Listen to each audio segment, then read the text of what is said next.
But a lot of people had ideas around how transit and travel could be improved. And joining me now to talk about this are two people who are big fans on seeing how people move around the city. Willem Klumpenhouwer studies sustainable transportation and is a postdoctoral fellow at the University of Toronto's Transit Analytics Lab. Thank you for being with us. And Christopher McGarrell is co-founder of a cycling club and is on the board of directors for Cycle Toronto. Thank you so much for being with us. Founder. Yeah. Fantastic. Founder. Well, you two are the people to be here tonight, and I'm so glad that you're here to chat about all of this stuff. We heard from, some of those voters around travel and transit, what drives them crazy. Christopher, let's start with you. What are you thinking when you're hearing those kind of things? What's the thing that drives you the craziest about getting around the city of Toronto? It all makes sense. I'm from a place of privilege. I have a car, I have a bike, and I have a Presto card, right? So I have the luxury of deciding, what's best for me in those moments. But a lot of people don't have that luxury, right? So a lot of people that I know personally do ride bicycles. The infrastructure could be a bit better. I know a lot of people that have cars that, kind of hate on me for riding a bike, but it's just changing the perception, because a lot of that opinion is predicated on their personal experience. So someone who drives a car and they see a bike and they initially get annoyed, they need to change their thinking and realize that that's one less car that's on the road in that moment, right? So I think there's a bit of education that comes into play there, but ultimately, we need to just work together and try to find some more viable solutions for everyone. Yeah, a bit of compassion for people. Hey, I'm curious, what do you think? When you're looking at the things that are not working, what's the number one for you? I think you maybe hit the nail on the head about choice there, but also these sort of day-to-day frustrations that people see.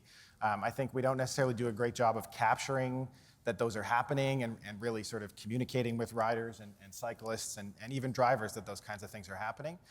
So those day-to-day frustrations, the gaps between the subway cars or a bike lane that's closed or someone parked in a bike lane, or construction as you were talking about. And those are the things that sort of people build a repertoire in their head about, and that's the impressions that they get, right? Nobody remembers their best day on the TTC. People remember their worst day on the TTC, right? And I have quite a few, I think. For sure, and I think, so we need to minimize those, and we need to sort of also teach people to understand that there are good days, and hopefully there are many, many more good days than bad days. Okay, so Willem, a follow-up for you then, because we talk about how Toronto's transit is, colloquially called the better way, but for so many people, it's not working for them. So what do you think could be done? Name one thing for me that could take it and make it actually the better way and the fastest way. Right. Yeah, fastest is probably the way to start. We need to recognize that, 50 people on a bus should get priority over 50 people in a car or in an individual car, right? Which I sort of think of as two armchairs and a couch and a box, right? So those 50 people or the people on the streetcars, they should have priority. There shouldn't be cars in their way. There shouldn't be, these obstructions, and that would speed up transit. That would make what we have already so much better without having to, really rely on these huge transit expansions that are coming, which are great too, of course. Well, and I'm curious about these big transit expansions that are coming. Christopher, from your perspective, we heard from John Tory, who is now, we're projecting, been re-elected to the City of Toronto as mayor, and he really ran on this campaign saying, stay the course when it comes with transit. He touted his $28 billion transit plan that's been approved by the province and the feds. And I'm curious, as you're looking at this kind of stay the course campaign that he was running when it comes to transit, how does that land with you? I'm a Capricorn. I'm not really a patient guy, and a lot of people in the city are impatient as well, especially those living on Eglinton. One of our favorite patty spots is gone, and a lot of us are thinking it's attributed to the construction that impeded access to those businesses, right? So we've been patient, even looking back at summer 2020 with the active TO program.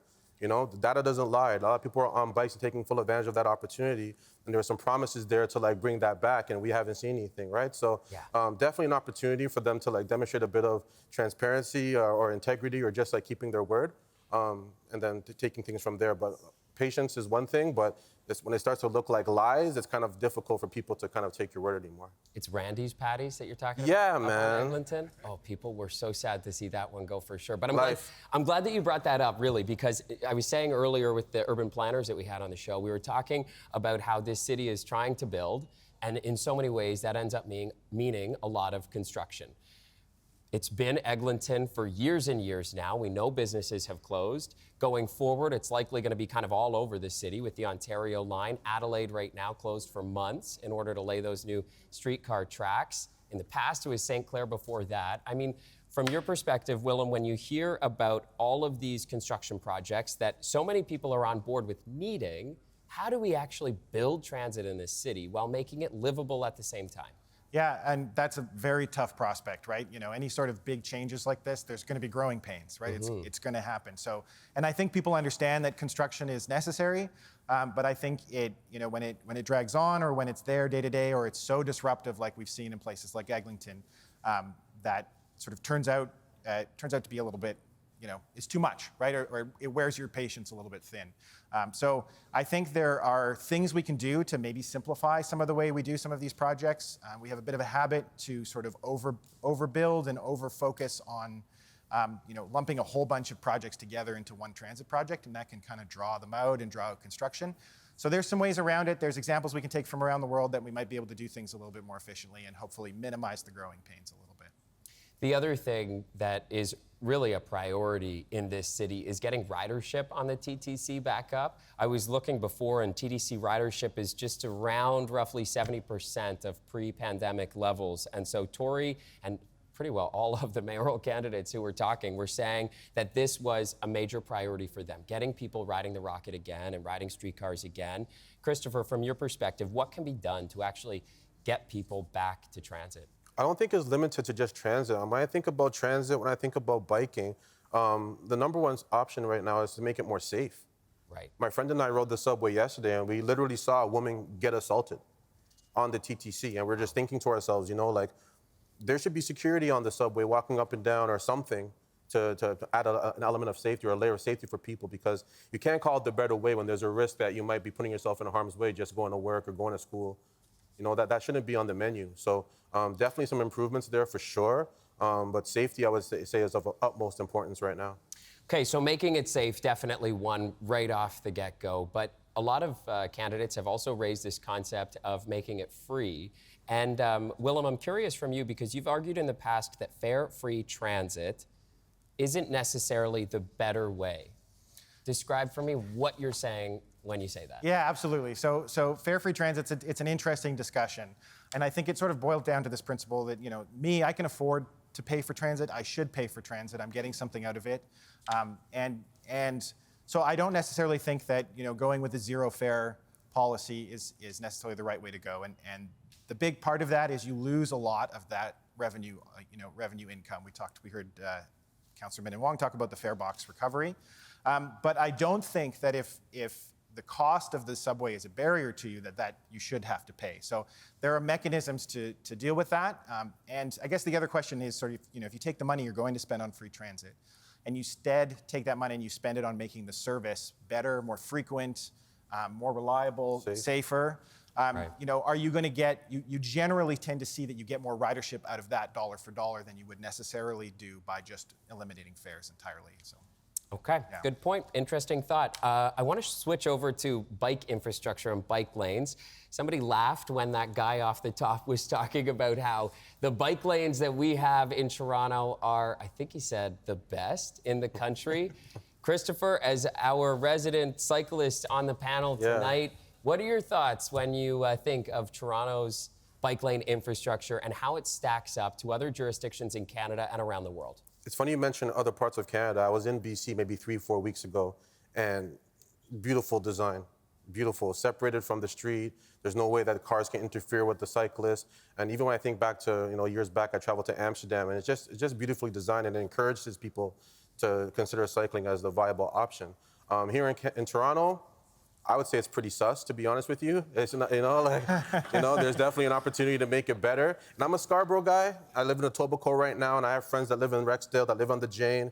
And, you know, there's lots of, it's not connected, you know? So as much as there's a budget and they're putting money up to, you know, lay down more cycle tracks or, you know, make more bike lanes or paint some whatever on the ground, you know, Scarborough's still limited. Scarborough's the largest piece of the 6 boroughs and probably has the least amount of infrastructure. I currently live in Etobicoke in 6 Points, and they laid down some cycle tracks in my area, but it doesn't connect to anything, right? So there's literally a cycle track that ends and goes right into the street. Yeah. You know, so there's definitely an opportunity to, like you mentioned earlier, to leverage some of the experience that we've seen in other parts of the world and recognize what works and then apply that here. Like, we don't have to reinvent the wheel. Well, and I'm also... Get some applause for that answer. Nicely done, Christopher. Hey, before we move on from cycling, just one final thought, because we're often talking about, you know, this dichotomy, drivers versus cyclists, and you want them to look at this with more compassion. But one thing from the driver's perspective a lot of times is when you're building cycling tracks, you're taking away a lane of traffic, you're taking away parking in some cases. What's your argument to a driver that's complaining about that piece and how it makes more congestion and more gridlock? I think that goes back to the points that Willem and I just made. It's not so much that they're making or adding cycling infrastructure, but it's how they're doing it. They're not doing it the best way. There's better ways that are proven that work. We haven't been applying them, so I can understand that. But even if you look at some of the, you know, there's aggressive cyclists, there's aggressive drivers, you know, that shouldn't define the whole group. You know, and I think that's one thing when people see one you know, cyclist or an Uber Eats e-bike person, you know, weaving through traffic, oh, these damn cyclists. But, you know, there's a lot of people that's their primary mode of transportation. You know, they don't have the privilege to, you know, make a car note payment or to even afford a Metro Pass every month. The bike is, you know, the cheapest and the most effective way for them to get around. So how the infrastructure is designed is one thing, and then how it's applied is a whole different conversation. All right, final thought from both of you. Like I was saying to the urban planners earlier, let's leave on a bit of a positive note. Name one thing that we are kicking butt with in the city of Toronto. You go first. Willem, we'll start with you. I think we've got a wonderful example of what a lot of the city should look like in the waterfront. We've got this sort of layers of walking, cycling, streetcar, traffic. Everybody's, you know, interconnected. There's a reasonable speed for the amount of people that are there. Yeah, there's some confusions around signage, but I think we can look to the waterfront as a great example of sort of that mixed mode infrastructure. And it looked great in that opening drone Sure did. shot. Yeah, Am it I must have right? just been you, but yeah. Wow. Okay. Hey, Christopher, what do you think? What's the one thing that you would brag to other cities about Toronto? I think it's a culmination of things. I would say our diversity for sure. You know, when you look at the makeup of our city, all the different cultures, all the different food options, we have the most beautiful women, you know? So I think it's a combination of all of those things that just make Toronto elite. Even with Randy's patties gone? I mean, there's other patties, but, you know, Randy's just such an iconic piece of our culture that we lost. And I think that's, you know, when you're talking about these projects, you know, we shouldn't lose pieces of, you know, what we are to become where we want to be, you know? That's such a great point. Okay, guys, thank you so much for joining us. Willem and Christopher, I appreciate your time so much.